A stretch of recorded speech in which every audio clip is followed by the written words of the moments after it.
What is your take on this? Do you think an apology is enough?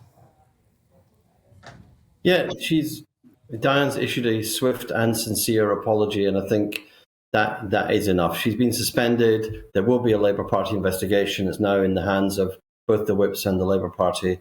And I think, we have to accept that Diane is a woman who has experienced racism through her career, quite vile, abusive racism and sexism during her career. She has said that she, withdraws the letter, dissociates herself from what's in the letter. So I think we have to accept that she is deeply sorry that she wrote that letter. John, I hear you, but what on earth is she doing, pitting different types of racism, different races, ethnicities, against each other? It is really crass and offensive stuff. Yeah, but I think she accepts that the letter was crass.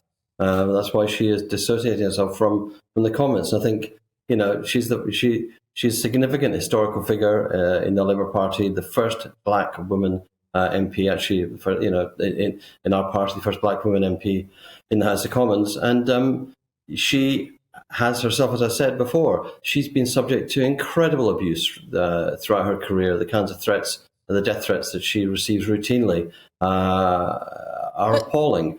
And she has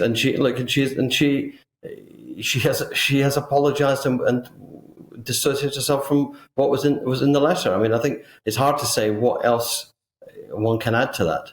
But surely her experience of racism herself would mean that she would learn from that other people experience racism and therefore understand that the persecution of Jewish people today and historically should not be compared flippantly almost to that experienced by redheads like me.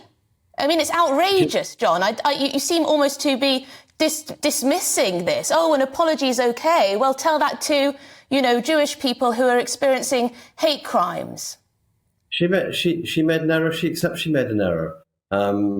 This isn't Game of Thrones. We don't want to see her taken through the streets and humiliated. She wrote a letter which she deeply, deeply regrets. And I think that, for me, that is enough. That is sufficient. Her record as a campaigner against racism, her record as a campaigner against anti-Semitism, her record as a campaigner against discrimination stands for itself. So you don't think that this shows a fundamental flaw in her character and that her position as a politician, former Shadow Home Secretary, to be saying things like this, pitting people against one another? Surely this is just the worst, the very worst of identity politics. Diane Abbott is a great politician, a great crusader as a politician. And I don't think that this one simple slip can stand at all against her record as a great politician.